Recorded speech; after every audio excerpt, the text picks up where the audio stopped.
Ja tere tulemast kõik kallid külalised kuulama, kui me hakkame rääkima Eesti ja Soome suhtluskultuurist. Ja enne kui me alustame, ma ütleksin seda, et meie lindistame seda, et teil lihtsalt teadmiseks ja me võib-olla jagame mingid palad sellest hiljem sotsiaalses meedias. Kui te tahate kommenteerida või osaleda, meil on #finestkultuur, kuhu te saate saata oma arvamusi ja jätkata seda vestlust. Ja samamoodi siin keset, kui me oleme umbes pooleli jõutud, siis ma küsin jälle, et kui on publiku seas mingid küsimused, ma annan teile toon mikrofoni kohale ja saate küsida samamoodi ka pärast seda vestlust. Aga hakkame arutama eesti keeles ja mul on hea meel on siin esitleda, äkki ma tutvustan meie eestlased, võib-olla et teie inimesed on juba tuttavad, et Erkki Bahovski on diplomaat ja ajakirja peatoimitaja ja sa oled teinud pikka karjääri toimetajana Postimehes ja olnud ka Euroopa Komisjoni Eesti esinduses ja Eesti Välispoliitika Instituutis. Ja Kristi Raik, tegelikult teie tulite Soomest siia, et praegu töötate Eesti Välispoliitika Instituuti juhatajana, enne seda Soome Välispoliitika Instituutis ja olette ka Turku ülikoolis dotsentina. Ja meie Soome külalised, Krista Kiuru on Soome parlamendi liige. Teie olete töötanud ka ministrina, nii haridus- kui kommunikatsiooniministrina, paaris valitsuses varem. Kolmes valitsuses kokku. Ja Janne Saarkivi on meie keeleteadlane, kes on praegu soome-ugri keelde professor Helsingi ülikoolis. Ja tema on ka populariseerinud teadust, et näiteks see hommik sa olid hommikuteleviisoris rääkimas, täpselt ei tea teemad, aga väga palju kirjutab ja sellised üldised ühiskonna ja keele teemasid käsitleb ka Soome meedias. Aga meil on siis teemaks on, et nagu 2 tilka vett, soome keeles öeldakse kuin 2 marjaa ja seal on siis küsimärk, et kuidas me suhtleme ja vestlemme. Ja alguses ma küsiksingi seda, et tooge näide situatsioonist, millal teie saite aru, et naaberrahval on teistsugused suhtlusreeglid kui kaasmaalastel. Kas sina, Janne, tahad alustada? Äkki sul on juba kogemus, me oleme 2004 olnud Tartus koos, et kas siis said aru või juba varem? No vähemalt mäletan seda, et tol ajal, kui ma Tartus töötasin, siis tuli välja, et Eesti hierarhiad on väga erinevad, Soome omadest väga erinevad. Et juhataja ja esimees Eestis käitub nagu oma alaliste suunast täitsa erinevalt kui Soome oma.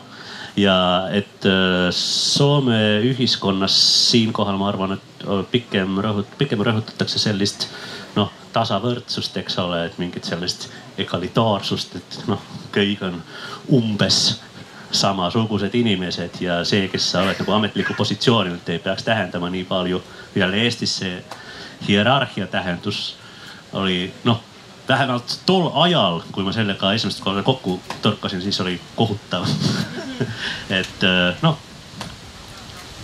sellega võiks näiteks alustada. Teised erinevused on ka olemas. Mis sina arvad, Krista? No väga raske küsimus tegelikult, ei ole mõelnud seda eriti palju, et aastast 2004 olen saanud Eestis päris tihti käia ja osaliselt ka elata. Siis on see, et ei tule meelde alati mõtleda sellisel teemal asju, aga ma arvan, et mind on üllatanud Eestis kõige rohkem see, et eestlased on väga isamaalsed inimesed. Ma ei tea, kas te tunnistate tegelikult sellist üldse, aga mulle tuli nii suurena üllatusena see, et isamaalsus on teema, millest nagu räägitakse, kirgelt väideldakse ja see on nagu teema, millest me tegelikult Soomes eriti ei räägigi. Me oleme nagu kuidagi leppinud kokku sellega, et lahe Soome on iseseisv, Soome on väga lahe. Aga sellest ei nagu eriti rääkida ja noored inimesed siin kui 2004 tulin, siis mind üllatas see, et kuidas noored inimesed tahtsid sellistel teematel nii palju rääkida. Ja see oli natuke pingeline, sest ma ei olnud nagu ma ei olnud harjunud selliste teematega. Teate, et on natuke raske rääkida nagu nii sellisest tähtsast, muidugi küll tavalisestki, aga natuke sellisest sensitiivsest teemast. Ja kui meil on ka natuke erinev suhtumine Venemaaga, siis on see, et see oli mulle nagu päris üllatav vestlus. Ja olen pannud tähele, et eestlased ja soomlased on erinevad küll, kui me räägime nagu iseseisvusest, et sellest Soomes eriti ei räägitagi. No kuidas siin, mis teie arvate, kas sina saaksid sellesti alustada nüüd sellest, et sa oled nagu nii Soomes kui ka Eestis kaua elanud, et mis on meie erinevused suhtluskultuuris? Ja ma sellega olen täitsa nõus, et eestlased on isamaalised ja väitlevad sellel teemal, aga ma ütleks, et soomlased ei ole sugugi vähem isamaalised. Aga see on selline vaikiv tunne, mis on võib-olla ka rohkem enesest mõistetav kui eestlastele. Aga selle isamaa tundega on seotud ka üks minu väga varajane selline natuke ehmatav kogemus, et millest on sobiv rääkida ja millest ei ole. Et see oli aastal 1991. Eesti oli taas iseseisvumas ja ma ise just siis kolisin perega esimest korda Soome ja läksin Soomes keskkooli. Ja mul on hästi meelde jäänud see, et Soome tollane president Mauno Koivisto oli Soome moodi väga ettevaatlik selle Eesti iseseisvumise teemal. Ta ei soovinud seda avalikult toetada. Ja see tekitas eestlaste hulgas sellist hämmeldust ja nördimust. Ja ma mäletan, kuidas ma ise oma uutele Soome sõpradele nagu väljendasin oma pahameelt päris tuliselt selle üle. Ja minu monoloogile järgnes vaikus. Täielik vaikus ja ma ei saanud üldse aru, mida nad arvavad. Ja see, minu meelest see kestis kaua, tõenäoliselt see kestis päris vähe aega, kuniks keegi siis vahetas teemat. Ja ma õppisin neid inimesi tundma, nad kindlasti suhtusid Eestisse väga toetavalt ja positiivselt. Ja ma nagu õppisin aastate jooksul hindama seda, et soomlased tahtsid toetada Eestit nagu omal vaiksel, pragmaatilisel viisil. Aga mingit tüli nad sellest küll ei tahtnud teha ja eriti veel, kui asi oli seotud Venemaaga. Et pigem niimoodi vaikselt toetada. Väga huvitav kuulda. Ja mis sina arvad, Erki? Ma arvan, et erinevusi on. Kõige võib-olla silmatorkavam erinevus, millega mina olen kokku puutunud ja mis puudutab ka suhtlust, see on liiklus. Et ma olen Helsingis olnud jalakäija ja siis ma olen peatunud, ma olen tahtnud üle täna minna ja peatunud igaks juhuks, siis ma olen vaadanud Soome autojuhiga niimoodi tõtt, et miks sa üle ei lähe siis, eks ole. Aga Tallinnas võib see olla suitsidaalne missioon, et see asi on paranenud Eestis, aga see on ikkagi päris hull ja me vaatame ka nüüd tänavust aastat, siis liiklussurmade statistika Eestis on jälle tõusuteel, et Soomes on see, et see liiklus on nagu osa suhtlusest, et arvestatakse üksteisega. Et 99% on kindel, et kui sa hakkad ülekäigurada ületama, siis auto peatub. Kui ei peatu, siis on võib-olla Eesti või Vene number. See, et näiteks Soomes on ka natuke laiemad teed, mis tähendab seda, et kui keegi sõidab seal oma sõidukiirusega, ütleme, et lubatud sõidukiirus on 90, siis ta sõidab, ütleme, seal 85, siis ta tõmbab selle tee nagu sinna paremale äärde, eks ole, ta laseb teised mööda, ta arvestab sellega, sellised asjad ja nii edasi, et ei pargita kinni ja nii edasi vaadatakse, kuhu sa oma autoga teed, siis Eestis seda ei ole, et see, ma ütlen, et see asi on paranenud, aga see pikk tee on veel minna. Ja teine asi võib-olla, mis on seotud, on ka põlvkondade vaheline erinevus. Ma arvan, et vanem põlvkond erineb soomlastest rohkem ja siin on võib-olla ka see keeleline taust. Vanem põlvkond peamiselt oli ikkagi vene. Kui me räägime võõrkeeltest, eks ole, siis oli nagu vene see suhtlusväljas ja omandas siis sealt neid teadmisi nii palju siis, kui ta tahtis üle võtta. Aga noorem põlvkond, mõlemad soomlased ja eestlased ju tegelikult on väga valdavalt nagu inglise keele mõju all. Ja see on ka põhjus, miks ma arvan, et nooremad leiavad ühisema keele kui võib-olla vanemad. Et kui ma vaatan ka seda igapäevakäitumist näiteks, üldistusi ja stereotüüpe muidugi alati lihtne teha, aga võib-olla siis selline üldistus ikka, et vanemad väga ei kipu nii-öelda kallistama ja suudlema, eks ole. Ja nooremad jälle võib-olla jälle kipuvad, et see on nagu selline normaalne tervitamine, ja noh, mina olen seal kuskil vahepeal, et aeg-ajalt ma improviseerin, et ma siis lihtsalt tervitan või siis mõnikord me kaelustame ka ja nii edasi. Et ma ütleks niimoodi jah, et kui me räägime erinevustest ja sarnasustest, siis siin tuleks juurde liita ka see põlvkondade vaheline erinevus. Ja võib-olla, et me oleme saanud ka Kesk-Euroopast midagi mõju, et näiteks see suudlemine toimub palju kergemalt koos prantslastega kui soomlastega võib-olla. Ja noh, piirid on lahti. Selles mõttes, et nüüd nooremale põlvkonnale piirid on lahti. Varsti jõuab täisikka põlvkond Eestist siis ja Soomesse juba on nii, aga Eestis ka, kes ongi sündinud ja kasvanud Euroopa Liidus. Et nad on harjunud sellega, et piirid on lahti, inimesed suhtlevad üksteisega ja noh, sellist seina ei ole. Aga noh, vanemane põlvkonnale ma meenutan, eks ole, eestlastele igasugune välismaa reis oli suur asi ja Soome minek eriti. Ja noh, ma arvan, et see suhtumine ikkagi ka praegu on niimoodi, et kui noorematele on näiteks Tallinnas sõit Helsingisse on umbes samavõrdne Tartuga, siis vanematele see niimoodi ei ole. No kuidas keel on seotud suhtluskultuuriga? Kas sa saad alustada, Janne? Keel on suhtlemine, eks ole, ma arvan. Keele kaudu saame kõik need mõisted, mis mõjutavad meie mõtlemist ja suhtluskultuuri. Kui ei oleks keelde vahelisi erinevusi, siis poleks ka kultuuri erinevusi, ma arvan.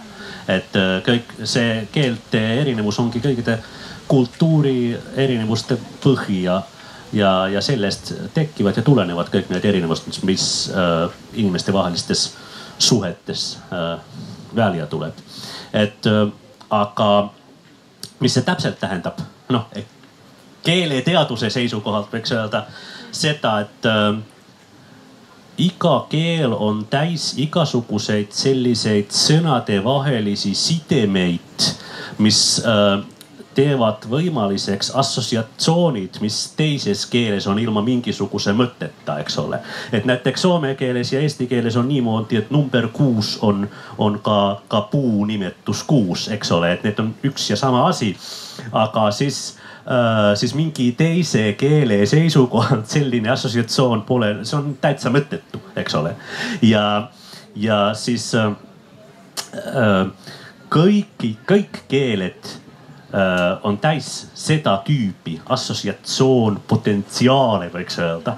Ja selles suhtes ma arvan, et kõik naljad, kõik sellised huvitavad, kõik muidugi luuletus, ilukirjandus, teater, naljad, unenägemine, kõik see on keele kaudu omandatud assotsiatsioonidega seotud. Ja sellest tulenebki kultuuride ja inimeste vaheline erinevus, ma arvan.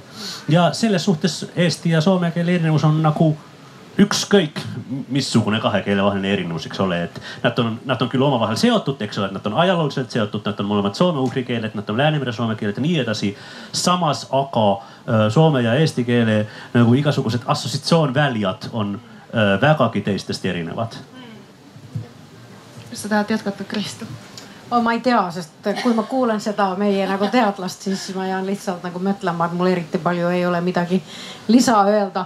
Aga teate, kui me siia tulime sama autoga ja siis mina, kui rääkisin tugevalt oma maakonna keelt, sadakunna keelt, siis sa kohe küsisid juba, et mis sõna see oli, et ütle mulle veel, ma ei ole kuulnudki. Siis ma mõtlesin, et meil oli juba nii suured erinevused, kui me läksime sinna tee peale, et ühest sõnast juba pidime nagu hakkama tõlgitsema teine teist. See on muidu ka üks erinevus, ma arvan, et Soomes on mitu suhtlemisvälja. Et Soomes on mitu sellist murdevälja, mis erinevad teine teisest. Näiteks kui see inimene teeb oma suu lahti, siis ma saan kohe aru, et ta on kuski Lääne-Soome, Pori, Turu, selle suuna kandest, eks ole. Aga Eestis ma arvan ei ole niimoodi. Ma vähemalt, kuigi ma valdan eesti keelt enam vähem, ma ei saa aru, kust eestlased tulevad, kui nad rääkivad. Siis ma arvan, et nad on lihtsalt eestlased, eks ole. Et vahepeal on mõni Tartu sõna näiteks. Aga sellist suurt sellist nagu regionaalsust eesti keeles ei ole, nagu soome keeles on, ma arvan. Ma pean ütlema veel, et kui ma hakkasin 2004 natuke rohkem eesti keeles rääkima, olin soome keelt õppinud Turu ülikoolis ja meil oli vaja üht sugukeelt õppida, siis mõtlesin, et no miks minna nii kaugel kui vepsa või murdukeelde, näiteks kui sina vist valdad neid ka, aga või isegi ungari keele, et no eesti keelega võib-olla sellest tuleks rohkem kasu. Siis tulin ja hakkasin siin ülikoolis õppima, siis mul tuli see meelde, et noh, okei. Et eks ma nüüd lihtsalt räägin nii nagu soomlased ja siis õpetaja ütles mulle kohe, et kuule Krista, sa tuled Võrust nüüd. Aga kui me teeme sinuga tööd mitu kuud, siis võib-olla, et kui me väga hästi teeme tööd, siis ühel päeval võib-olla kuule, et sa oled juba pärit Saaremaad. Ja siis mu Eesti sõprad alati kutsuvad mind saarlaseks. Et tänagi näiteks, kui tulin siia, siis teised ütles, no ma ütlen teistele juba, et saarlane on jälle Eestis. Ja nii ongi see, et võib-olla tugevalt teil ei ole need murdete vahed. Aga noh, Võru ja Saare keelt vist ikka nagu seda on kuulda ja kahjuks mul on ka, kui ma väga palju nüüd ei ole rääkinud, ma ei ole isegi pärit praegusel hetkel Saaremaad. Aga noh, on ikka vahed, aga meil on suuremad kindlasti, et mind on küll kuulda, et ma olen Lääne-Soomest pärit. Krista juba ja vastas Jannele, kuidas on Eestis, kas te tahate täiendada? No, eks kõikidel soomlastel on muidugi sellest kogemusi, kui naljakas see võib olla, kui eestlased püüavad rääkida soome keelt. Et noh, teistpidi see minu meelest ei ole sama naljakas. Et eesti keel minu soome sõprade sõnade järgi kõlab kuidagi lapsikult ja väga naljakalt. Ja selle üle on nagu tore nalja visata.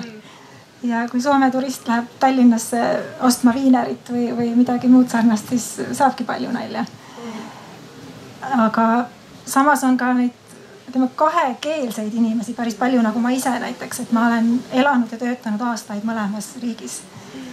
Ja ma olen pidanud päris palju vaeva nägema sellega, et ma saan aru, et ma ei saa nagu samamoodi ennast väljendada eesti ja soome keeles. Et isegi kui ma tahan väljendada sama mõtet, ma ei saa seda nagu otse tõlkida selleks, et see jõuaks inimesteni nii, nagu ma tahan, et see jõuab. Ma pean selle kuidagi selles keeles ja sellest kultuurist ja keskkonnast lähtuvalt läbi mõtlema. Et see tõesti on selline minu jaoks väga selline igapäevane kogemus, et keel mõjutab väga palju suhtlust. Et selleks, et mingis kultuuris sisse elada, sa ei saa lihtsalt tõlkida ühest keelest teise oma mõtteid. Erki. Ja no ma arvan, et siin on jälle see põlvkondade vaheline erinevus, et usutavasti noorem põlvkond eestlased ja soomlased suhtlevad omavahel inglise keeles, mis kindlasti muudab seda suhtlusviisi. Ja vanem põlvkond, aga siis põhiliselt ikkagi Põhja-Eestis siis suhtleb soomlastega soome keeles ja tõesti on ka soomlasi, kes oskavad eesti keelt. Aga ma arvan, et see läheb järk-järgult ikkagi niimoodi, et noorem põlvkond suhtleb inglise keeles omavahel. Ma arvan jah, et Soomes on need regionaalsed erinevused suuremad. Aga Eestis ei ole nad kadunud. Me peame meenutama seda, et ikkagi see nii-öelda Lõugude paradiisis elamine nivelleeris seda murdeid ja murrakuid päris palju. Ei olnud nagu ju soovitav rääkida murret või murrakut. Ja nüüd on see siis tegelikult tagasi tulemas, et murded on ennast taas leidnud, murrakud samamoodi. Ma olen ema poolt muhulane ja noh, ma arvan, et kui ma räägiks muhu keelt, see kõlaks umbes niimoodi, kui soomlane hakkaks rääkima eesti keelt. See on umbes muhulastel umbes sama. Aga mingid sõnu ma tean ja kuidagi jutu järje saaks ka nagu ära räägitud. Mina ei ütleks, et ei ole üldse aru saada, kust keegi tuleb. Võib-olla minu see keelekõrv on natuke siis teistmoodi, aga mina saan näiteks aru, inimene on Saaremaalt pärit, et tal on ikka üldiselt see mõlk, see intonatsioon on sees. Muhu keeles seda mõlki nii tugevalt muidugi ei ole, et siin on need erinevused on ka, variatsioonid on päris suured isegi Saaremaa enda peal. ja noh, Võru ja Seto, noh, seal on ka ikkagi aru saada üldiselt, et inimene võib kasutada sõnu, mida ei kasutata mandril. Ma olen isegi kasutanud sõnu mõnikord ülikoolis ja ka koolis, mida mandril ei tuntud, et see ikkagi tuleb läbi, et noh, päris niimoodi ei ole, et kõik räägivad ühte eesti keelt, et regionaalsed erinevused on ka, et noh, mul just vend, kes ostis maja Salmistus, ütles, et seal on näiteks käib eraldi mingi grupp koos ja neil on Facebookis ka grupp, ma olen ka selle liige, ma ei oska seda, aga see on see rannakeel, mida siis nagu Põhja-Eestis räägitakse, see põhjarannikul, eks ole, et see ei ole Kirderanniku murre, vaid just põhjarannik, eks ole, sealt Tallinnast umbes 50 kilomeetrit. Nad käivad koos, neil on seal mingid omad kohtumised ja nad üritavad seda keelt siis arendada, nii et selles mõttes see keeleline tegevus Eestis noh, on tõusuteel. Noh, võrukesed muidugi ütlevad, et mõnikord, et see võru keele rääkimine on siuke poos ja et seda Võru raadiot keegi ei kuula ja nii edasi, et noh, lihtsam on neil jah rääkida eestlastega eesti keeles. Aga samas noh, väita, et see keeled ja murded hakkaksid välja surema, see oleks liialdus. Selge. Läheme siia väitlemise või vaidlemise juurde ja sina, Kristi, äsja juba natuke seda ütlesid, et noh, sina elad kahe keele keskel ja et kuidas sõbrad Soomes oli suhtunud, kui sa olid 90ndate alguses olnud nagu oma emotsioone näitanud. Ja siin on olnud märgata Eestis, soomlaste silmas on silmapaistav, kui inimesed hakkavad televiisorit näiteks rääkima ja on vestlussaated ja et eestlased on väga emotsionaalsed sageli ja et soomlased on pigem sellised rahulikult ja soomlaste jaoks on tegelikult päris piinlik oma tundeid näidata, et nagu Janne ütles natuke varem, et soomlane nagu ta kaotab oma autoriteeti, et ta ei oska ennast juhtida, kui ta teeb seda. Kas sa tahad jätkata sellel teemal? Jah, ma ise olen ütleme sellise professionaalse välispoliitika eksperdi koolituse algselt saanud Soomes ja tõesti õppinud selgeks selle, et ole neutraalne, ära vehkle kätega, ära näita välja emotsioone, ole soliidselt riietatud ja kammitud, siis sa nagu mõjud tõsiselt võetavana. Et kui sa oled emotsionaalne, siis sinu ekspertiisi ei usuta samamoodi. Ja Eestis ma arvan, et see ei ole päris nii oluline. Eestis on nagu normaalsem või tavalisem, et ka teadlane või ekspert võib olla vestluses rohkem emotsionaalne. Ja noh, välispoliitika on veel nagu selline omaette valdkond muidugi, kus Soomes see arutelu on olnud eriti nagu kammitsetud, et mitte ainult suhtluskultuuri põhjustel, vaid ka sisulistel välispoliitika põhjustel. Ja seda ma olen ka omal nahal siis kogeda saanud, et kui raske on Soomes rääkida avatult Venemaa teemal. Et isegi kui seda teha täiesti nagu faktipõhiselt ja asjalikult ilma emotsioonideta, siis ikkagi selline avalik Venemaa tegevuse kritiseerimine, mida nüüd viimastel aastatel on olnud raske vältida, kui Venemaast rääkida. Et see väga kergesti põhjustab siis süüdistusi, et see nüüd on russofoobia, mis ta siin tekitab kahju suhetele. Aga siin on ka märgata selline jälle põlvkondade vaheline erinevus. Et tegelikult nagu minu enda põlvkond ja minust nooremad ei ole Soomes nagu enam samamoodi ülitundlikud ja samamoodi kammitsetud, et nende jaoks see on küll juba muutumas normaalsemaks, et Venemaast võib rääkida samamoodi nagu ükskõik millisest teisest riigist ja seda võib kritiseerida ja see ongi vajalik selleks, et me oskaksime siis oma välispoliitikat kujundada. Me peame arutama läbi avalikult, et milline naaberriik meil on ja kuidas temaga suhelda.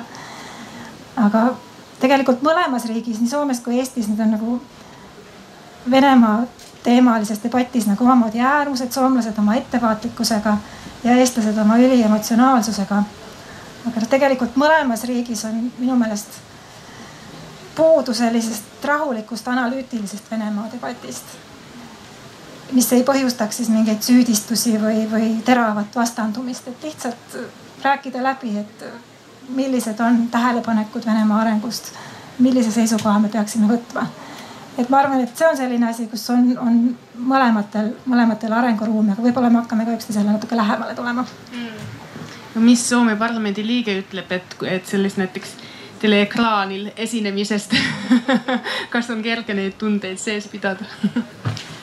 No ma mõtlen alguses, et see, mida Kristi just ütles sellest riietumisest ja sellistest teematest, ma arvan, et sul on õigus, sest Soomes on väga tähtis, et sa paistad välja nii, et sa oled nagu soliidne ja sa oled nagu asjalik ja nii edasi.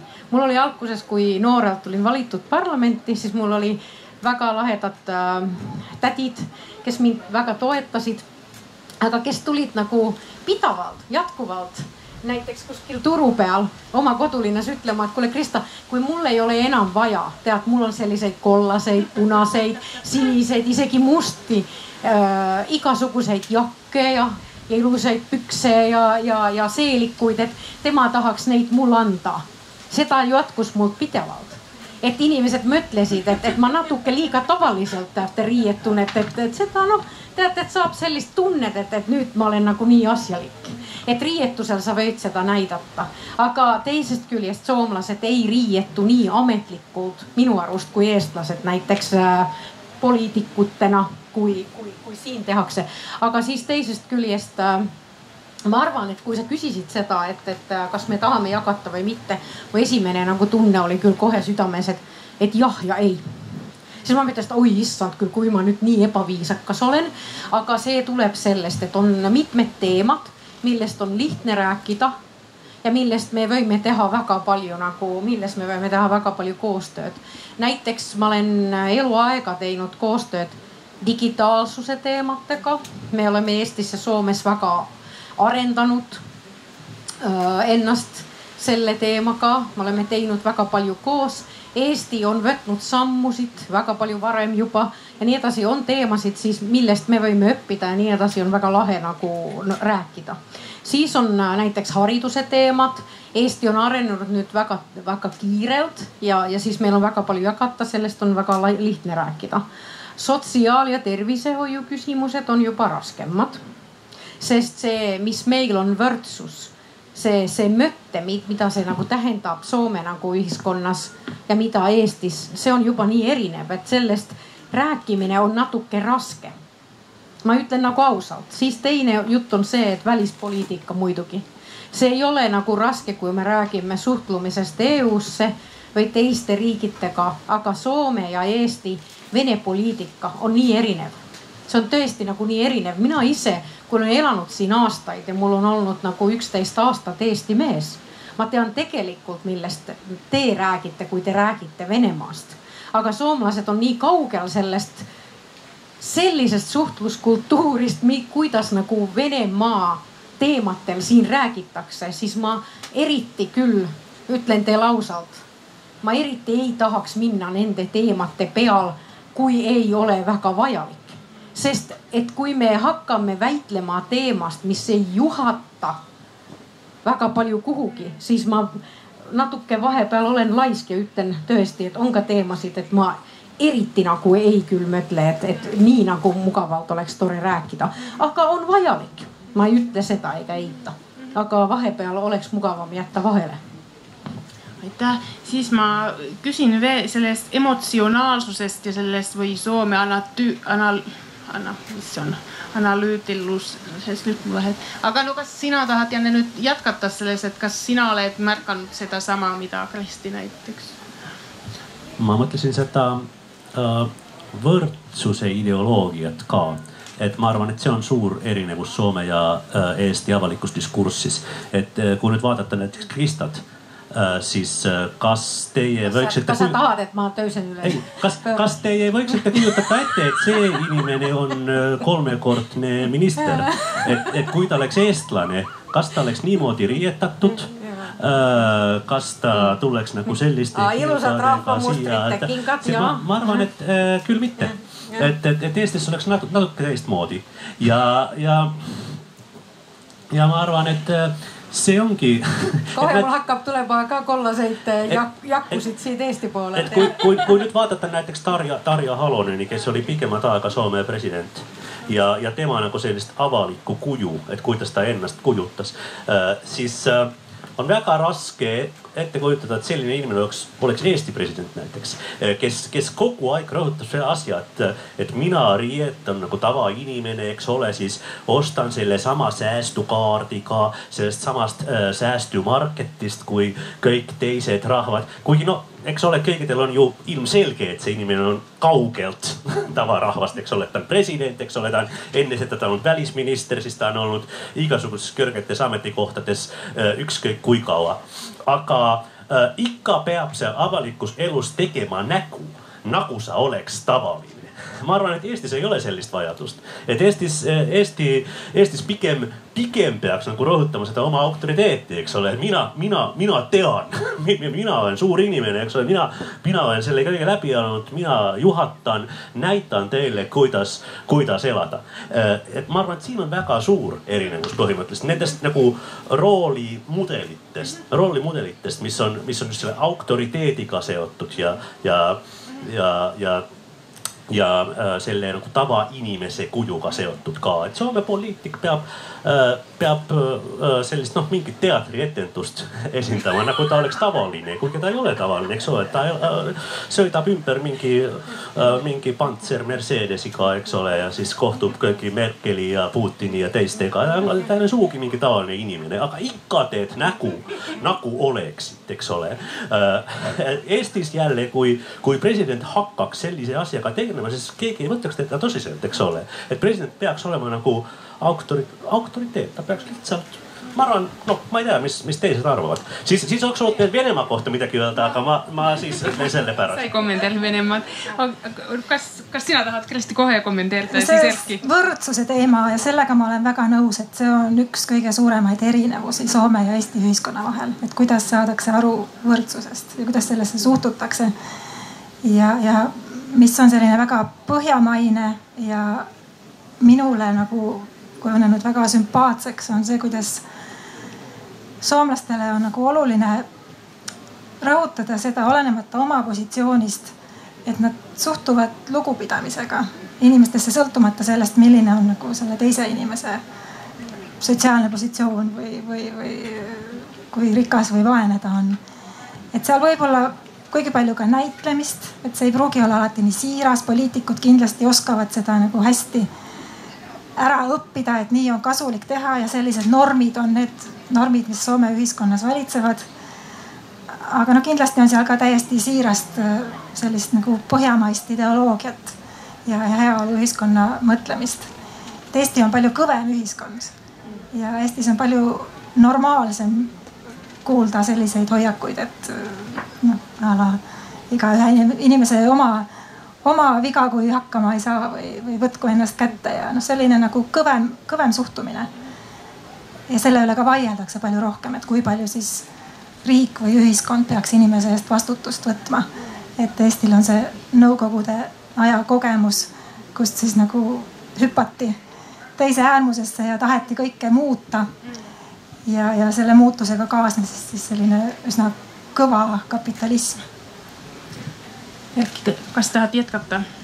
Ja, kui me siin rääkisime välispoliitikas, siis tõepoolest Eesti on ju peaaegu et ametliku loosungina välja kuulutanud, et ta tahab olla Põhjamaa ja osa Põhjamaadest ja üks esimesi, kes seda ütles oli, ja ta oli siis veel välisminister, oli Toomas Hendrik Ilves, kes ütles, et Eesti tahab olla igav Põhjamaa. You want to be a boring Nordic country ja seda siis ühele Läti ajakirjanikule antud intervjuus. Ja see on siis nagu olnud nii-öelda see siht, aga siin on juba tegelikult ju öeldud ka, et see on olnud ainult selline siht, et me tahame olla Põhjamaade sellepärast, et siis meid ei võetaks kui endist Nõukogude Liidu vabariiki, eks ole, see ex-Soviet, et see tuleb kogu aeg igale poole ette panna. Aga kui me oleme Põhjamaad, siis me oleme kuidagi seal paremas klubis ja nii edasi ja võib-olla ka Venemaa, siis vaatab meie peale teistsuguse pilguga. Et see on ilus plaan, aga nii-öelda see mentaalselt on ikkagi asi ikkagi väga kaugel ja just see sama, eks ole, et see võrdõiguslikkus mis on soomlastel ikkagi olemas.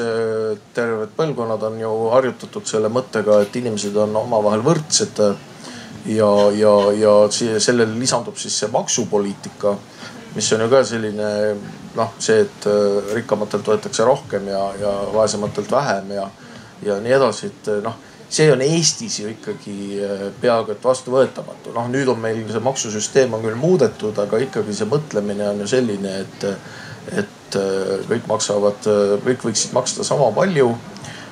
Võrdõiguslikkust ei ole, eriti viimasel ajal oleme me siin näinud ju hääli, kes ütlevad, et vähemustel ei ole õigusi ja nii edasi. Aga üldse, eks ole, et mees ja naine on omavahel võrdsed, et erineva rahavärviga inimesed on omavahel võrdsed ja nii edasi ja nii edasi. Et see mõtlemine on Eestis ikkagi väga vähe arenenud ja see seab ka meie välispoliitikale sellise pitseri, et me küll tahame olla seal Põhjamaade hulgas, aga me oleme seda ainult nii-öelda selles julgeolekupoliitilises plaanis, aga me ei ole seal selles nii-öelda sisulises ja mentaalses plaanis.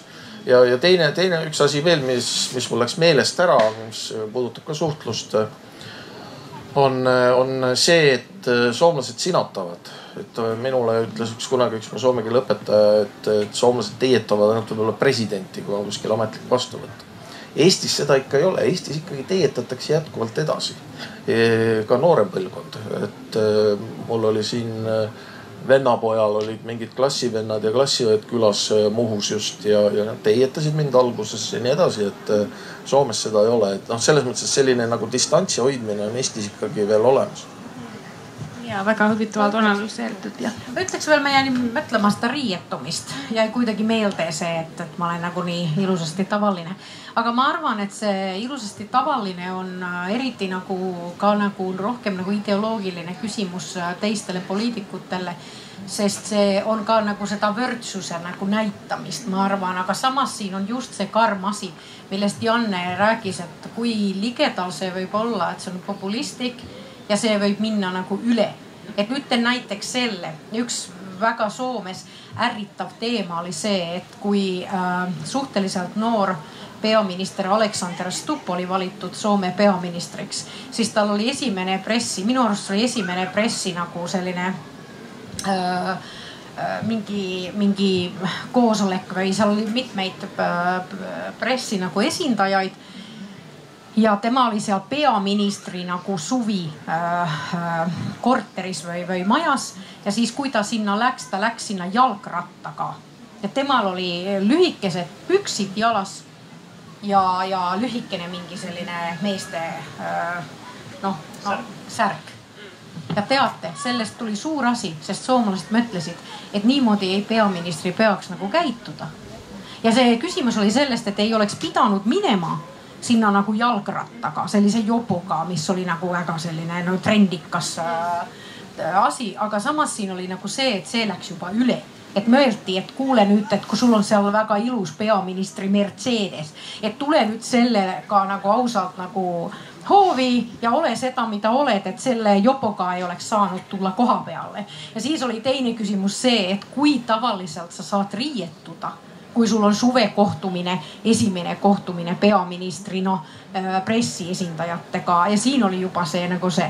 No siis Tarja Halonen on oma moodi inimene selles mõttes, et ta on alati olnud nagu nii.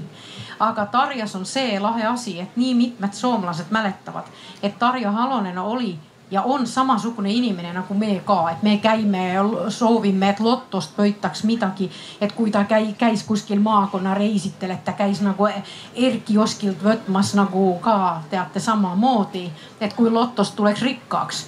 Ja see oli nagu üks näiteks teematest, millest temast räägiti, aga siis oli ka inimesed mõtlesid, et oli vale nagu käekott või oli valesti riietud. Aga sama räägiti ka teil. Mäletate seda, et kui Kaljulaid alustas siis, kui ta käis juuksuuris, siis oli suur küsimus, et kas ta nüüd on piisavalt presidendiklik. Et oleme ausad, et seda küll toimub, et riietumine on ka üks kultuurine raske teema. Aga ma arvan, et Jannel on õigus. See on tänapäeva poliitikat olla nagu tavaline. Kas sa tahad kommenteerida? ma ei kommenteeriks seda riietamise asiaa enam, sest ma kommenteerisin seda juba. Aga ma võiks kommenteerida natuke seda Eesti põhjamaisust ja suhteid Venemaaga, sest neid ma ei kommenteerinud veel. Et mul tundub, et need asjad ongi omavahel natuke seotud, et kuigi on selge, et eestlastel ja soomlastel on väga erinev kogemust Venemaast, eks ole, et eestlased on elanud Nõukogude okupatsiooni ajal, paljud eestlased oskavad vene keelt, nad tunnevad venelasi, venelased ei ole nagu nende jaoks mingi imelikud välismaalased, eks ole, et nad on inimesed, kes elavad samas korterimajas ja siis seal et kõigil on mingi selline isiklik suhe venelastega, et selles suhtes on nad eriti erinev. Aga samas ma arvan, et see Eesti nii-öelda või eestlaste nii-öelda realistlik suhtumine Venemaaga on seotud mingisuguse sellise natsionalismiga, mis jälle soomlastele ja teistele põhjamaalastele tundub väga selline võõras ja vastik. Et kuigi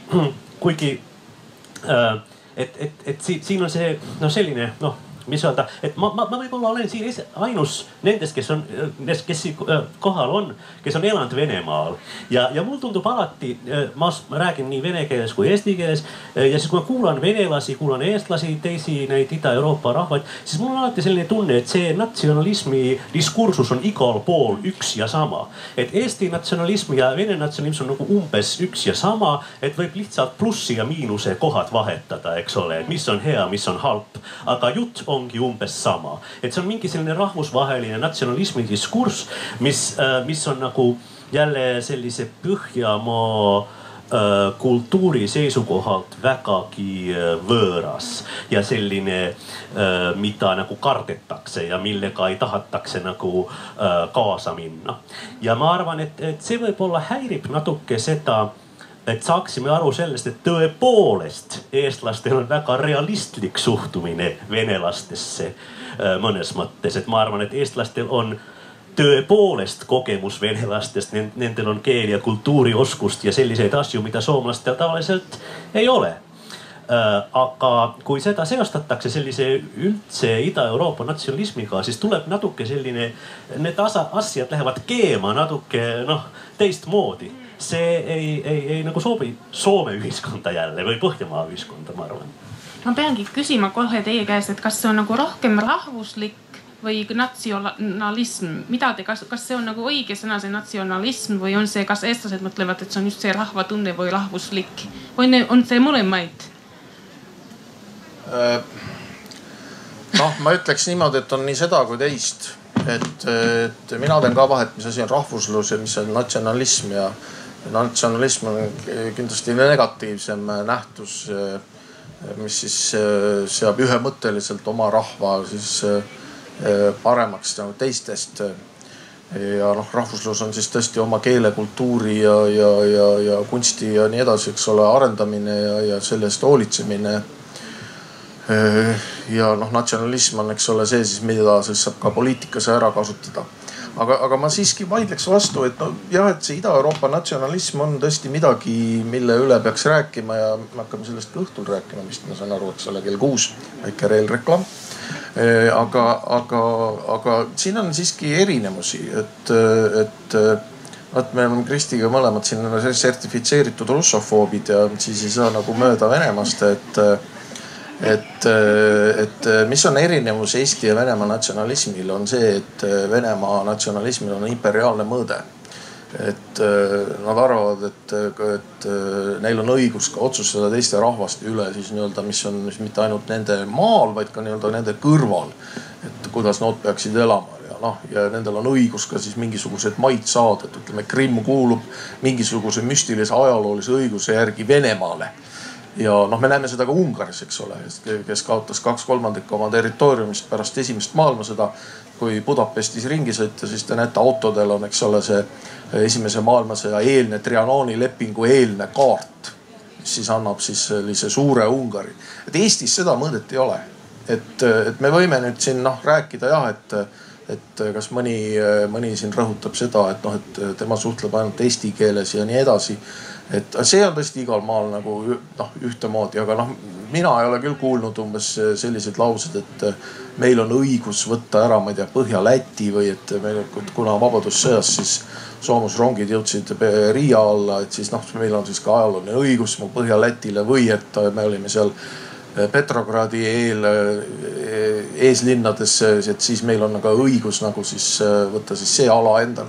Seda ei ole, et Eesti rahvuslus on ikkagi nagu piirdub ikkagi ainult Eestiga, et sellist imperiaalset mõõdet ei ole, et minu meelest see on ka asi, mis Ida-Euroopa selle natsionalismi uurijatel jääb tavaliselt kahe silma vahele ja tehakse nagu väga võimsad üldistusi. No ma tahaks ise lisada nüüd seda, et ärme pane kõiki eestlasi ühte patta ja veel rohkem rõhutada seda, et kui me räägime Eesti välispoliitikast, siis see on hoopis midagi muud kui Eestis elavad venelased, Eesti vene vähemus. 90-ndatel räägiti palju Balti riikide vene küsimusest või vene probleemist ja siis pandi ühte patta kõik alates sellest, et Venemaal oli raskusi leppida Balti riikide iseseisvumisega ja siis vene vähemuse teema ja kõik keele küsimused ja vähemuspoliitika ja räägiti sellest nagu tervikuna. Aga ma arvan, et Eestil on väga vajalik see, et me nagu hakkame järjest rohkem vahet tegema, et meil on Eesti ja Venemaa vahelised suhted, mis on rasked, mis saavad olema rasked. Ma arvan, et siin ei ole põhjust mingiks idealismiks. Meil on põhjust rääkida ka sellest, aga see on nagu eraldi teema, et mida Eesti võib-olla saaks õppida Soome ja Venemaa vahelistest suhetest ja mida mitte. Ja ma tahaks ka ära mainida selle, et tegelikult Eesti ja Soome seisukohad Venemaa suunas on tulnud üksteisele palju lähemale. Et kui me vaatame, kuidas on reageeritud sellele, kui Venemaa annekteeris Krimmi, kui alustas sõda Ida-Ukrainas. Mõlemad on selle üheselt hukka mõistnud, on kehtestanud sanktsioonid, seal ei ole mingeid suuri erinevusi. Aga kui me nüüd tuleme selle vähemuste teema juurde, mis peaks olema minu meelest täiesti eraldi ja see kindlasti ei ole Eesti huvides panna seda ühte patta Eesti-Vene suhetega, siis siin meil on nagu hoopis teine debatt ja küsimus sellest, et kuidas me saame liikuda selles suunas, et me saame rääkida nagu oma Eesti venelastest, kes on samamoodi Eesti kodanikud ja kellel on kodanikena samasugused õigused siin nagu eesti keelt kõnelevatel inimestel. Et see on olnud selline aeglane protsess, aga see suund on siiski see, et järjest suurem osa Eesti venekeelsetest on kodanikud ja integreeruvad. Et see on raske ja see nõukogude pärand on väga raske. Aga ma arvan, et see suund on siiski optimist. Ma võib-olla lisaks mõne sõna sellest, et siin alguses Erki ütles seda, et võrreldes nõukogude ajaga, siis praegu on kõik piirid lahti ja eestlased saavad reisida välismaal ja nii ongi. Teiselt poolt võiks aga öelda, et Venemaa piir on kinni pandud, eks ole. Et mina ise olen fenno-krist, et ma olen oma eluajal tegelenud Venemaal kõneldud soome-ugri keeltega ja väikerahvaste keeltega ja nende kultuuridega. Ja siis nõukogude ajal on niimoodi, et Tartu Ülikool näiteks oli selle asja uurimise maailmakeskus. See oli kõige tähtsam koht, kus neid keeli ja kultuuri uuritakse ja seal hariti kõik need Nõukogude Liidu parimad teadlased selle eriala. Paljud nendest on praegugi professorid. Aga siis praegu sellist tegevust ei ole, eks ole. Et Tartu Ülikoolist ei organiseerida mingisugust ekspeditsiooni Venemaale. Sealt ei tule eriti palju rahvast siia uurima oma keeli ja kultuuri ja nii edasi. Ehk siis see, et kui avati piire läände, siis mõnel määral kindlasti suleti ka ära piiri itta. Ja ma arvan, et siin muidugi oleks, eks ideaalne oleks see, et oleks mõlemad suunad olemas, ma arvan. Soome kohal on muidugi ka niimoodi, et Soome on rohkem lõimunud just Läänemaadega ja üldse noorem polkond omandab kõik need teadmised, mis nendel on, kui mitte soome keele, siis inglise keele kaudu ja näiteks vene keele oskus ei ole eriti kõrgel tasemel. Samas aga arvaks, et kui vaadata kaardi, mis on Soome ja Eesti asukoht, siis kaardi peal vaadates peaks meil olema väga intensiivne, aktiivne suhtlemine Venemaaga ja mitte ainult turvalisuspoliitika valdkonnas, eks ole, on väga kerge hukka mõista neid asju, mis Venemaa riigina on teinud viimastel aastatel. Samas aga ei saaks samastada ka Venemaad, Vene riigi ja Putini režiimi tegevusega. Et seal nagu igal pool maailma on ka kultuurelu, seal on inimesed, seal on rahaorganisatsioonid ja nende põhjal võib arendada ükskõik milliseid suhteid. Ma arvan, et see on ka väga oluline. Ja, väga huvitavad analüüsid. Aitäh ja aga nüüd ma küsin vahepeal publiku käest, et on teil küsimusi? Ma toon. Okei, see võita. Aitäh. Kas tohib natukene provotseerida ka? Ei, ma Eesti publikule ütleksin, et mulle tundub, et meie Soome panelistid omavahel on väga samal meelel mitmest asjast, aga ei tohi üldistada selle põhjal, mis meie täna kuulsime, sest et näiteks see, mis Venemaa kohta ütlesite, mina seda ei tunne ära. Näiteks see Vene küsimuse seostamine natsionalismiga ja mitte positiivse sellisega või et soomlane ja eestlane üldse ei nagu saaks vestelda Vene teemast, ei pea paika. Ma tean, paljud soomlased väga soravalt mõistavad teisi eestlasi ja saavad aru teemadest, et mitte soomlastel pole mingi Vene kompleks, mis takistaks seda, et me ei saaks omavahel rääkida. Ja veel üks väga kiire kommentaar aasta 91 esimese kohta. Olid ka väga laiad ringkonnad Soomes, kes olid sügavalt pettunud Koivistosse, kui ta ei avalikult Eestit toetanud ja meie avaldasime meelt ka presidendi losi ees selle nimel. Äkki peaks ma ka mäletama seda, et pärast teame praegu, et Koivisto salaja aitas Eestit mitmel moodi. Et praegu, kuna kõik dokumendid on ju avalikuks tehtud, eks ole, siis teame seda, et Koivisto siis andis tegi otsuseid siis okei, et kingime eestlastele nefti, eks ole, et venelased enam ei anna, siis meie anname ära, ükskõik raha ei ole vaja, siis igal juhul aitas ka salajast. Ma arvan, et seda peab ka rõhutama, et üks asi on, mis ta avalikult ütles ja teine asi, et mis ta salaja tegi. Ma arvan, et ikka on natuke erinevust siin ka. Ma ei tea, et kuidas sul tuli selline tunne, sest mis mina rääkisin Venemaast, oli see, et kui Anu küsis mult, et mis on need teemad, millest, või küsis, et kas on lihtne rääkida kõigest ja mis teematest ja nii edasi. Ma ütlesin, et on olemas teemasid, millest on lihtne rääkida ja ütlesingi need, siis ütlesin, et on olemas teemasid, millest on raskem rääkida ja võib-olla, et ma tahan nagu ausalt öelda, et ei ole alati lihtne rääkida Venemaa teematel Eesti poliitikutega. Seda ütlesin. Siis ütlesin ka seda, et kui mina räägin oma sõpratega Venemaast, ma saan väga hästi aru, miks eestlased mõtlevad Venemaa peale nii, nagu need normaalselt ütlevad ja mõtlevad. Ma arvan, et see on päris nagu tugev teema siin, et eestlane suhtleb samamoodi suhtluskultuuris Venemaa teemas. Ma arvan, vähemalt minu laiuskonnas. Ja ma saan väga hästi hakkama oma sõpratega, kui me räägime Venemaast. Aga kui te vaatate, mis on toimunud näiteks Soome poliitikutega, kes tulevad siia rääkima Venemaast, kui hästi on läinud. Iga kord, kui Soome poliitik räägib Venemaast siin, minu arust viimatel aastatel, ma olen nüüd kohe 12 aastat olnud parlamendis, ma ei mäletaks ühtki väga hästi läinud rääkimist Venemaast. Võib-olla mul on vale, aga ma mäletan mitmed karmid kõnesid, mida siin Soome poliitikud on rääkinud Venemaast, sest me ei saa aru sellest, kuidas eestlased suhtlevad Venemaa teemas, kuidas Soome suhtletakse ja kes on see tõlgendaja või see, kes tõlkib siin vahel, et mis inimesed nagu tõeliselt mõtlevad. Ma arvan, et meie suhtumine Venemaa teemal ei ole tegelikult väga erinev. ma arvan, et mina olen oma vanaisa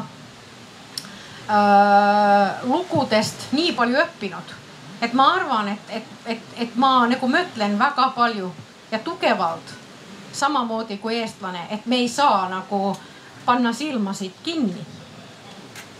Aga soomlane omas suhtluskultuuris ei tule sellest tegema suurt numbrit. Me ei hakka nagu võitlema sellega nagu siin tänavatel ja nagu võistlema selle teemaga kirgelt. Sest see ongi meie suhtluskultuurite vahe. Aga eestlane on valmis mitte ainult nagu Venemaast. Ma arvan, ma olen kuulnud vestlusi, mis Eesti noored on võinud isegi inimeste siksi elust rääkida mitme korda kirklikumalt, kui näiteks soomlane kunagi suutaks teha. Usuasjatest on mõlematel väga raske rääkida, aga isegi eestlane suutab sellestki väga palju kirklemalt rääkida, kui siin inimesed eriti usulikult ei ole. Aga ma lihtsalt ütlen, et see kultuur, kuidas me räägime nendest teematest, on nii erinev. Ja see ei ole meie mugavustsoonil. Kindlasti mitte.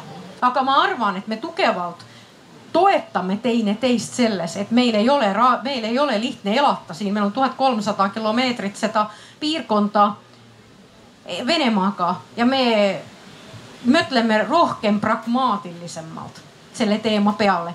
Aga see suhtlumiskultuur teeb selle, et sellest teemast ei ole, me räägime sellest teemast erinevalt. Ma arvan, et see oli see, mida ma tahtsin öelda. Ja ma annan Kristile veel, et palun ütle ja siis jätkame natuke edasi. Et selles osas ma olen täiesti nõus, et suhtluskultuuri erinevus on palju suurem kui seisukohtade ja mõtlemise erinevus. Ja eestlastel on kalduvus teha järeldusi Soome välispoliitikast liiga palju selle põhjal, mida avalikult välja öeldakse. Alates sellest, kas Koivisto toetas Eesti iseseisvust või mitte. Et tõepoolest avalikult ta ei toetanud, pragmaatiliselt, vaikselt tema juhtimisel Soome andis toetust palju. Ja Eesti välispoliitikas ei ole sellist mitmekihilisust, mis on Soomes. Ja sellel on nagu omad head ja halvad küljed, et Soomes see oht on see, et kui väga palju avalikus debatis korratakse sellist nagu ametlikku liturgiat, mis on selline nagu segu mingist teeseldud naiivsusest ja sellisest nagu asjade maha salgamisest, siis osa inimesi hakkabki sellesse uskuma ja hakkabki mõtlema, et nii ongi. Et meil ongi olnud väga sõbralikud suhted ja eriti Nõukogude Liidu ajal meil olid suurepärased sõbralikud suhted ja küll on nüüd kahju, et Balti riigid liitusid Euroopa Liiduga ja rikkusid selle asja kõik ära. Et kui ma räägin Soome diplomaatidega või oma Soome kolleegidega, välispoliitika ekspertidega, meil ei ole mingeid raskusi üksteisest aru saada. Me mõtleme väga sarnaselt Venemaast.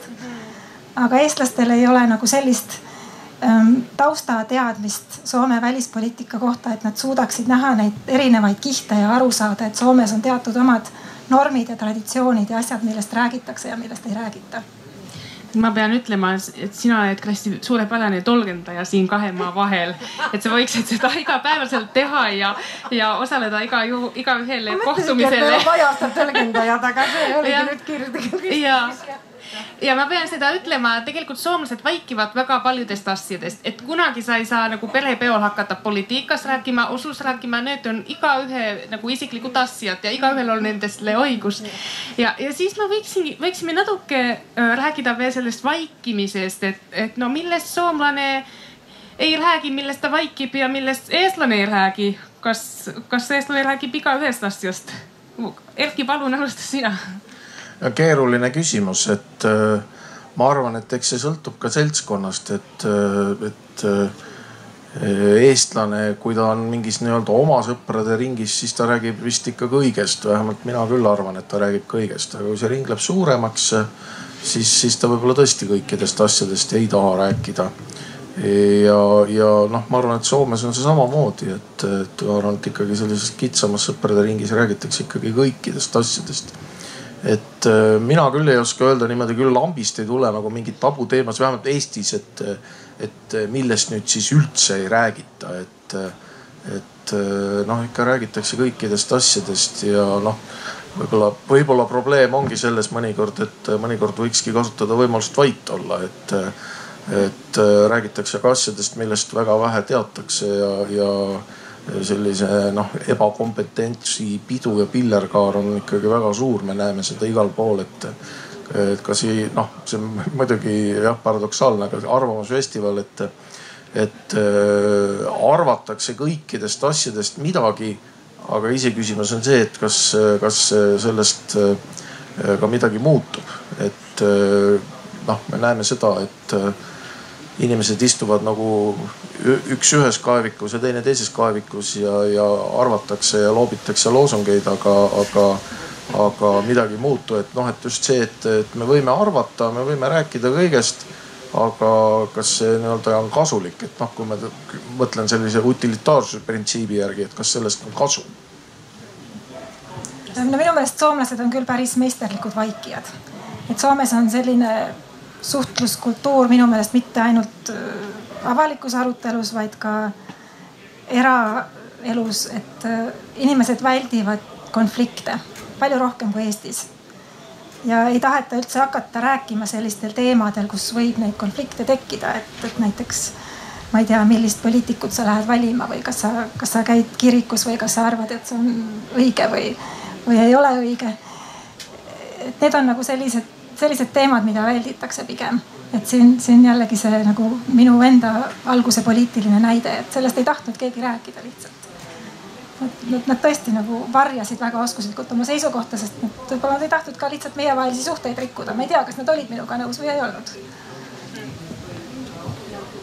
Ma arvan ka, et paljude teiste rahvastega võrreldes nii soomlased kui eestlased on väga vaikivad rahvad, eks ole.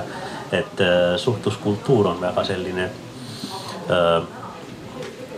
tagasihoidlik ja ma arvan võib-olla Soomes veel rohkem kui Eestis kindlasti. Et ma olen akadeemilistes ringkondades ma olen pannud tähele seda, et nad on kõik rahvusvahelised ringkonnad, eks ole, ja siis seal kasutatakse peamiselt inglise keelt ja on selline Ameerika-stiilne vestluskultuur, kes sa peaksid nagu ennast näitama ja näitama, mis sa oskad ja kogu aeg rõhutama seda, kui palju sa sellest asjast tead ja kui hästi sa oled selle asja uurinud ja kui suurepärased asjad sa oled sellest leidnud ja niimoodi. Aga see ei sobi nagu hoopiski Soome vestluskultuuri ja suhtluskultuuri, et Soomes on just vastupidi, et eks ole, et kui sa midagi millestki tead, siis sa peaksid tagasihoidlikult vaikima ja istuma hilja, kuna kõik teised ütlevad mingisuguseid lollusi ja siis võib-olla lõpus tegema oma suu lahti ja siis näitama, et sina olid ainus siin, kes teadis terve asja, eks ole. Aga ma näen seda, et just nendes nagu rahvusvahelistes ringkondades, kus suhtluskultuur on hoopis midagi muud, siis soomlased ei saa nagu teostada ennast, eks ole, et soomlane ei hakka ennast mitte kunagi niivõrd reklameerima kui see Ameerika uurija, kes tõepoolest võib-olla ei tea mitte midagi võrreldes mingi sellise sügava Soome asjatundjaga, eks ole. Aga see sügav Soome asjatundja ei saa nagu ta ei tee oma suult lahti, sest see lihtsalt ei kuulu meie kultuuri. Ja ma ei tea, ma arvan, et siin ka peaks olema mingit ruumi selle kultuuri erinevustele, et ma üldse olen kultuuri erinevuste suur toetaja ja nende suur sõber. Et mul on natuke piinlik see, et liigume kõik sellise nagu rahvusvahelise ühtse suhtluskultuuri suunas, kus kõik need erinevused ja erinevad viisid ennast väljendada, mis on tekkinud igal pool maailma, kaduvad ära ja igal pool nagu hakatakse suhtlema ja ka mõtlema ühtmoodi. Ma arvan, et see on tõepoolest ohtlik. Ma arvan, et see on tõepoolest ohtlik just sellepärast, et see piirab inimese kreatiivsust. See piirab inimkonna kreatiivsust ja lõpuks see piirab seda, kui palju probleeme me suudame lahendama. Krista, kas sina tahad jätkata? Nii. Ma arvan, et kui ma liigun Eesti poole, ma tegelikult mõtlen, et ma liigun nagu lõunarahva poole. Te mõtlete ja imetlete, et miks nii, et see on ainult mingi 80 kilomeetrit, aga see suhtluskultuuri erinevus on tegelikult päris suur. Et ma mõtlen, et ma käisin vist mingil aastal 2002 või 2003 käisin Nõmmel mingi noorte inimeste grillipeol ja imetlesin seal esimest korda. Ma ei osanud eriti palju nagu eesti keeles rääkida midagi. Aga kui ma vaatasin seda, et inimesed muidugi need võtsid siin napsu ja kuulge see kirklik suhtlemine, mis alustas, see oli juba, see käis, aga rohkem inimesed võtsid, teate mõnuga. Siis oligi see, et oli suur selline välis nagu Euroopa pidu käis seal grillipeole. Ma mõtlesin, et kust need inimesed on siia toodud. Noored inimesed, kõigitel oli mingi mõte, kõik tahtsid seda väljendada ja siis selline imeklik, kirklik suhtlemine. Ja siis mõtlesin, et issand, see on küll nii huvitav, see Eesti kultuur. Mõtlesin ainult 80 kilomeetrit ja võibki olla nii, aga ma arvan, et te ise, te eestlased ei mõtle, et see ongi nii, aga see erinevus on väga suur. Et mulle alati öeldakse, et kui mu vanaisa ja vanaema olid sealt raja tagasest Karjalast, siis neil alati oli selline natuke Karjala stiilis see mõtlemisviis, rohkem sellised rõõmsad inimesed. Ja mulle alati ütletakse, et Kristo, sa oled alati nii rõõmus ja nii edasi. Aga jutt on just selles, et ma mõtlen siin, et te olete nii nagu selline kirklik rahva hulk, et ma alati nagu imestan seda. Eestlane ise mõtleb, et mina ei, mitte millalgi. Aga samas ma pean ütlema, et ma olen mitu korda olnud natuke selline, et kuigi ma räägin igasugustest teematest küll ja isegi poliitikuna olen harjunud seda tegema, aga vahepeal mul on nagu selline imelik tunne, et kui sa räägid eestlasega mingist teemast, Soomes nagu kui räägitakse, siis räägitakse väga tõsiselt. Teate, kui me hakkame siis rääkima, me enam suhtle. Et kui see läheb läbi nagu see small talki vahe, siis kui hakkame nagu suhtlema, siis soomlane mõtleb, et me võtame seda nagu nii tõsiselt, teate. Et kui me nüüd hakkame rääkima mingist asjast ja eriti kui inimesel on substantsi, millest rääkida, siis ongi see probleem. Et vahepeal tuleb tunne, et kas teised ongi isegi enam huvitatud rääkima. Teate, see on nagu selline huvitav asi ja mis tuleb veel selle small talki puhule, siis eestlane on selles mõttes nagu ka minu arust natuke alati nagu erinev kui me soomlased. Et me oskame küll rääkida ilusasti näiteks ilmatest ja sellistest tavaasjatest. Me oleme nagu nii harjunud sellest rääkima, kõik me, aga kui sa alustad eestlasega small talki, seda ei suuda nagu jätkata, sest eestlane ei lähe mingi ilmate puhul rääkima, siis kohe teemad on, kuulge, mingi usuasjates, poliitikas ja Venemaa teemates ja igasugustes teemates, aga sa ei saa nagu lihtsalt small talki rääkida ja meil on alguses see selline nagu soojendumisvahe ja siis me lähemegi siis tõsiselt rääkima ja siis eestlane ongi vahetanud juba nii pikka eri teematele ja on väga palju kaugemal. Et see on nagu lõunariik tõsiselt soomlastele. Huvitav ja Kristi. Jah, soomlased on tõsisemad. Et eestlaste omavahelises suhtlemises on rohkem sellist naljaviskamist ja sellist lõõpimist ja sarkasmi ja see on ka selline nagu natuke nagu selline kitsaringi suhtlemine, et kui keegi tuleb väljastpoolt, siis sellesse on võib-olla nagu raske sisse pääseda. Aga eestlastel omavahel see on nagu äärmiselt tavaline, see on üks erinevus. Aga ma tahaks rääkida ka mõnest sarnasusest. Ma olen ise töötanud Brüsselis mõned aastad ja istunud palju koosolekute laua ümber, kus on igast Euroopa Liidu liikmesriigist esindaja. Ja seal ma pean küll ütlema, et eestlased ja soomlased paistsid üsna sarnastena. Et sellised, kes teevad suu lahti siis, kui neil on midagi öelda, räägivad oma asja ära ja siis on vait. Ei hakka pikalt laialt heietama, eriti siis, kui need asjast tegelikult midagi ei tea või kui midagi öelda ei ole, siis mõni lõuna-eurooplane võib küll rääkida pikad jutud maha ja samas mitte midagi öelda. Et soomlane ja eestlane seda tavaliselt ei tee. Et seal sarnasused paistsid silma. Ja mis on veel sarnane, on selline, kui rääkida ka eliidist, poliitilisest, välispoliitilisest eliidist, ametnikest, siis mingi selline avatus ja läbipaistvus. Ja ma arvan, et see on Eestis selline võib-olla uuem asi ja siin Eesti on üsna sarnane Põhjamaadega.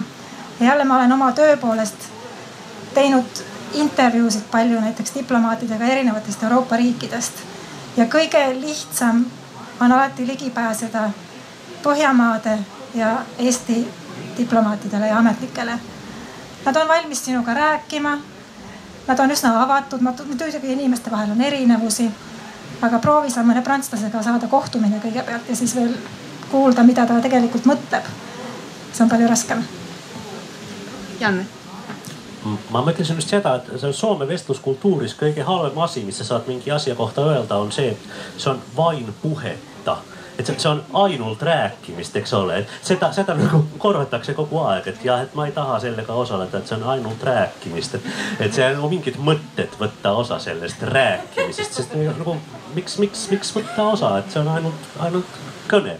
Aga et siin on mingi selline idealism ja ma arvan, et siinkohal küll ma olen täitsa nõus Kristiga, et eestlased ja soomlased ei ole eriti erinevad, et on mingi selline nagu ideaal selleks, et peaks olema mingi selline pragmaatiline substants, eks ole, et peaks olema mingi asi, millest sa tead midagi ja mille kohta sa pakud mingi lahenduse ja kui sellist ei ole, siis parem oled vait, eks ole. Või rääkida ilmast. või siis räägida midagi täitsa sellist, tühja juttu. Et ma arvan, et siinkohal oleme väga erinevad paljudest teistest rahvastest, et siin toodi nüüd paralleele Brüsselist, aga võiksin öelda täpselt sama asja nagu oma Venemaa kogemustest, et sellist nagu asjalikku argumenti, mis siin kogu aeg nagu oodatakse ja rõhutatakse ja millega arvestatakse, et seda võib-olla ei ole eriti palju, aga ma ei tea, kas siin on lõpuks ka mingi selline, ma arvan, selline võib-olla natuke vale ideaal, nagu saaks kõik küsimused lahendada lihtsalt pragmaatiliselt, eks ole. Kas ehitame tuumajaame või mitte või siis kas siis liitume NATOga või mitte või. Et kõik need ongi sellised küsimused, et lihtsalt õpime kõik faktid ära, eks ole, ja siis rehkendame ja vaatame, et mis on tulemus. Aga see ei saa ju olla nii, eks ole, et nad on väärtusküsimused, et meil peaks olema ka võimalus rääkida väärtustest ja leppima sellega, et me võib-olla iial ei tulegi samale tulemuse, me lihtsalt oleme erinevad inimesed, erinevate väärtustega inimesed ja sellega peaks võib-olla kunagi arvestama ka selle tühja juttuga, mis meie soomlased nii palju vihkame. Okei, ma pean veel ütlema, et teate, et üks lahedamaid asju, mis Eestis on ja miks Eesti mulle meeldib, on Eesti inimesed. Ja see tulebki sellest, et Eesti inimene, kuigi me siin nüüd teeme suure vahe Soome ja Eesti vahele, aga kui me vaatame meid nagu kuskilt sealt linnu perspektiivist ja kui me näeme ka teised rahvad, me oleme väga sarnased. Aga samas mulle meeldib just see, et Eesti inimene väga nagu vähe ajab ikka sellist juttu, et ei räägitakse nagu teematest või substantsist, et näiteks ma just siin ette kujutasin, kui kuulasin seda juttu, mis teised rääkisid, siis ma ütlesin, et õhtul, kui kohtun jälle sõpradega, teate, esimene või kolmas küsimus on vähemalt mingi selline mitte ilmatest või kuidas nagu su reis läks ja kuidas oli arvamusfestivaal, kas sa nägid Alarit, meil on üks mu sõber on ka siin või kes seal oli ja kas tuttavaid oli. Aga kui eestlane kohtub, siis tema läheb kohe teematesse, et ta läheb nagu küsib, et kuidas sul läheb näiteks selle sotega seal Soomes, et sotsiaal- ja tervisehoiusüsteemiga. Soomlane sõber ei kunagi küsiks seda, sest ta mõtleks, et nüüd läks liiga nagu laiaks teemaks. Aga just see nagu esimene soomlane nagu teeks mingi nalja või mingi sellise sarkastilise nagu nali, et kuidas sul läheb selle sotsiaal- ja tervisehoiusüsteemiga, seal vist pole valmis veel, sest seda on mitu aastat juba tehtud. Aga eestlane läheks kohe küsiks, et kuidas teil nüüd just praegusel hetkel läheb see, et mis on nüüd see tööolukord seal. Ja see on nagu minu arust see erinevus ja siis ma samal nagu oodan väga seda, sest ma tunnen, et mu Eesti sõbrad, need on nii huvitatud igasugustest asjatest. Ma ei saa öelda seda, et eks mul oleks Soome sõbrad ka huvitatud igasugustest asjatest, aga see on Eestis nii lahe, et inimesed ikka räägivad siin. See kõneluskultuur ja seda nagu tõesti austatakse. Inimesed kõnelevad ja inimesed nagu räägivad omavahel kui tõsist juttu, see on üks küsimus, aga samas siin räägitakse ja ma arvan, et soomlastele ma soovitaks väga õppida Eestist rohkem seda kõneluskultuurit, sest Soomes kunagi näiteks poliitik ei suutaks minna äärmustesse, et me vältime seda, et mitte liiga palju kriitikat ei saa nagu teha. Aga Eestis see poliitiline vestlus ongi kogu päev see, et mis on täna see suur skandaal, et millest nüüd räägitakse jälle ja nagu meil vältitakse natuke sellist, et ei lähe nagu sinna, et ei lähe liiga kriitilisele toonile, et võib tulla nagu raskusi siis väldime sellist liiga kriitilist vestlusstiili. Aga Eestis see on kuidagi nagu, te olete nii harjunud sellega, et ma ei tea, kas te isegi tunnistate seda. Me hakkame tasapisi lõpetama, aga on veel publikul mingi küsimus, mida keegi tahab küsida. Seal on.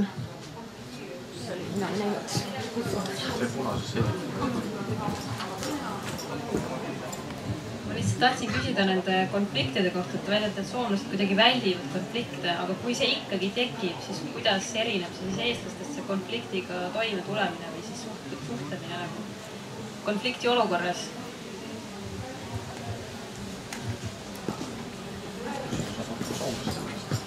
Pean küsima, et kuidas see Eestis toimub. Kas sina, Erki, tahad alustada? Et kui on konflikt... Siis te saate öelda, kuidas Eestis teie, kuidas Soomes? Ma arvan, et see on ikkagi paremaks läinud, et kui on konflikt, ehkki jälle ma jõuan sinna liiklusesse tagasi, et siis on mõned konfliktid on küll päris hullult lõppenud, aga muidu nii-öelda inimeste tasemel konfliktid, kas tuleb keegi vahele, kas öeldakse need halvad sõnad ära ja siis pärast vabandatakse üldiselt, ka kuna ma olen ka lapsevanem, siis koolis on mõnikord, eks ole, ka seal nagu lastega olnud tegemisi. Aga pärast on saadud kõik ära klaarida, et ma arvan, et see on ikkagi paremaks läinud, et see nüüd selline metsik lääs enam ei ole, kui ta oli 90-ndate alguses, et ikkagi üritatakse need asju tsiviliseeritult lahendada, mis võib-olla on nagu... Soomet ma ei oska öelda, aga ma arvan, et ikkagi see on sama, aga kindlasti Eesti erineb USA-st selle poolest, et me ei lähe kohtusse, et siin on võib-olla ka põhjus selles, et see Eestisse kohtusse minek on nii keeruline ja kallis tavainimesel, et seda ei taheta teha, et ühesõnaga, kui on konflikt, siis see üritatakse ikkagi ise kuidagi ära reguleerida. Mis Kristi sina? Selline ütlus on, et asjad riidlevad, mitte inimesed. Et see on nagu alati selline hea norm või meeles pidada, et kui läheb vaidluseks, et siis mitte minna isiklikuks. Ja soomlased tõesti tavaliselt püüavad üldse konflikti vältida või kui läheb ka konfliktseks, siis mitte kedagi solvata. Aga aeg-ajalt tuleb seda ette ja just poliitilistel ja välispoliitilistel teemadel. Mul on selliseid kogemusi, et kui ikka väga tüliks läheb, siis läheb asi isiklikuks. Ja see on kole, kui sulle keegi ütleb, et mis sina eestlane siin ütled. Et seda tuleb vahest väga harva ette. Aga need ei ole ilusad kogemused. Õnneks seda on harva. Ja. Janne. Jah. Mul on muidu ka seda kogemust, et Eestis, siis kui ma Eestis töötasin, siis tulid välja mingid erinevad arvamused eestlastega, siis hakkaks see rahvusliku kaardiga mängimine pihta, eks ole, et mis soomlane suurem vend sa oled meile nõu andma, kui siin Eestis elatakse ja niimoodi. Et see tundus küll väga solvav, et sest ma ei esinda ju mingit Soome, eks ole, ma esindan oma ennast, eks ole, esindan oma arvamuse, kuidas siin töökohal võiks mingi asi toimuda. Aga eks üldse, ma arvan, kuidas neid lahendatakse, ma arvan, et eks Soomes, ma arvan, kõige tavalisem lahendus oleks ikka leida mingi neutraalne asi. Et leida mingi ühtne pint, et okei, et tuli välja, et oleme nagu välispoliitika küsimustes nagu väga erinevate arvamused, et oi kui halb, et siis läheme üle teisele teemale, eks ole, et siis äkki leiame mõne ühtse mõtte ka. Või siis kui see ei õnnestus, siis võib võtta ka mingi vahemehe, eks ole. Et siis mingi vaheinimene, kes saab hästi läbi mõlematega, eks ole. Et siis temaga võib suhelda ja niimoodi. Aga ma arvan, et sellise nagu ühtse välja otsimine on oluline. Ja muidu ma usun sellesse, et iga inimese, ma ei tea, kas on mingi selline Soome võrdsuse ideaal, aga mina näiteks võin oma koha pealt öelda seda, et mul on näiteks kõigide Soome parteide toetajites oma sõpru ja tuttavaid ja leian kõigidega mingit ühtsat pinda. Et kuigi ma saan aru ka sellest, et on palju asja, millega me võib-olla ei ole sinuga samal arvamuse või sinuga samal arvamus, ikka ma arvan, et saame teineteisega läbi, saame suhelda ja niimoodi saame koos elada, sest teist lahendust ju ei ole, eks ole, et peame ikka elama siin erinevate arvamustega. Tahad Krista veel jätkata?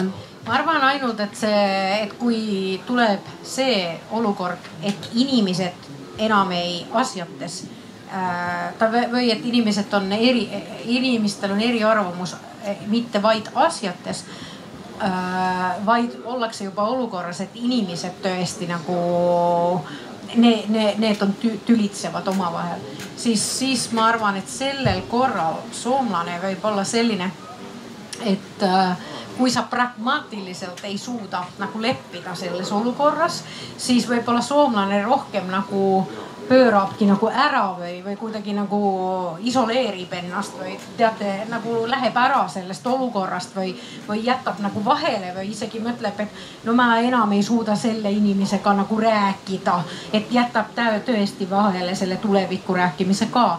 Aga ma arvan, et Eestis nagu üks, mida ma olen alati nagu austanud, on see, et Eestis selline koos hingamine või koos elamine on minu arust nagu olulisem kui Soomes, et kui tulebki mingi nagu kina või selline, et ei suutagi nagu enam nii koos hingata. Et Eestis on rohkem sellist koos elamise tunnet või tunnet sellest, et ikka elame selle üle koos. Ja see on see, mida mina austan ja ma arvan, et võib-olla see on see meie üks erinevus. Ma ütleksin sellele küsimusele veel, et meile väga kallis president Mauno Koivisto kunagi ütles seda, et ei tohi last end provotseerida, kui keegi sind provotseerib. Lõpuks ma küsin, ma olen palunud teie, et te olete mõtlenud ühe kõige ilusama sõna, mis on teineteise keeles. Et ma tahaksin need kuulda, et Erkki ja Kristi, mis on kõige ilusam soome keele sõna teie arvates? Ma võin alustada, mul on valmis mõeldud. Kallio. Kallio. See on selline sõna, mis on väga soomelik. Kui inimene seda ütleb, siis sa kuuled kohe ära, kas ta valdab soome keelt või ei valda. Seda ei ole eestlasel ka väga lihtne öelda.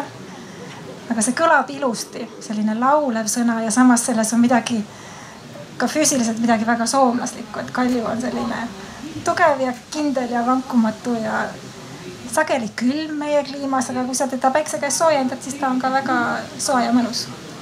No ma küsin, või olid juba välja mõelnud? No ma mõtlesin välja jah, et see on siuke nagu kiirvariant, aga kindlasti sõna lämmin on hea sõna, see on soe, eks ole, ja võru keeles on ju ka sealt, eks ole, et on lämmi.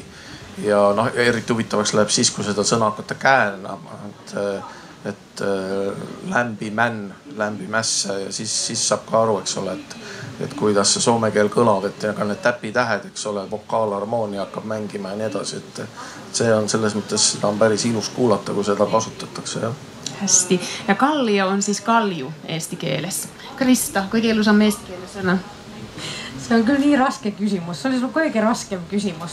Ja poliitikud kunagi, kui ei saa ainult nagu üht vastust, tea seda just, et teate see sõna kas on väga ilus, aga see on nii raske, et ma ei või valita seda, sest sellest sa kuuled kohe, et ma ei oska eesti keelt, sest mul õpetati seda juba aastal 2000 mitu korda, et kuidas seda nagu...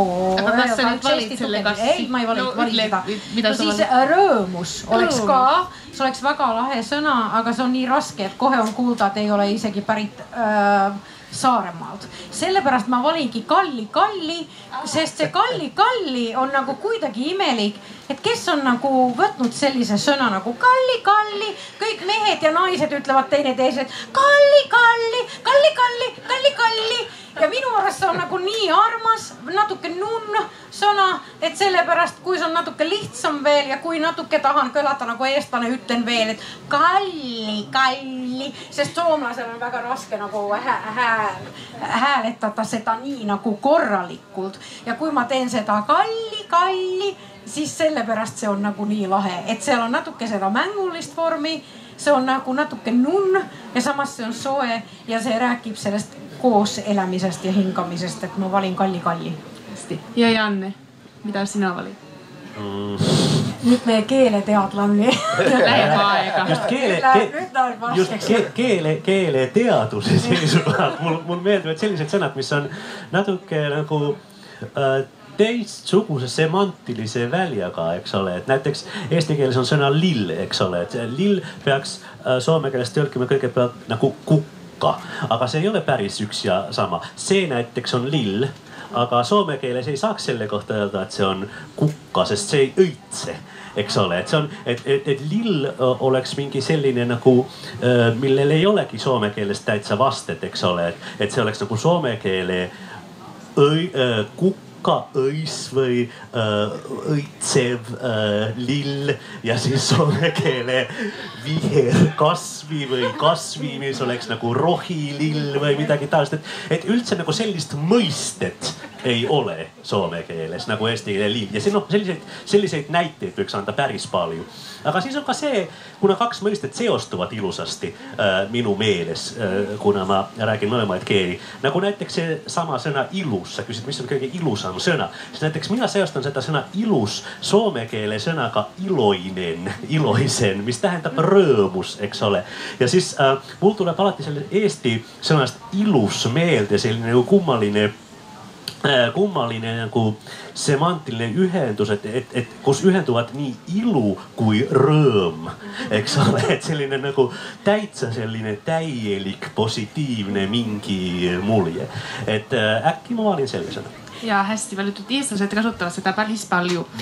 Meil on küll, pean ütlema, et väga suurepärased suhtlejad siin ja väga hästi teineteisest aru saavad. Et mul on ilus seda lõpetada. Aitäh teile kuulajatele ja ilusat õhtut. Ei.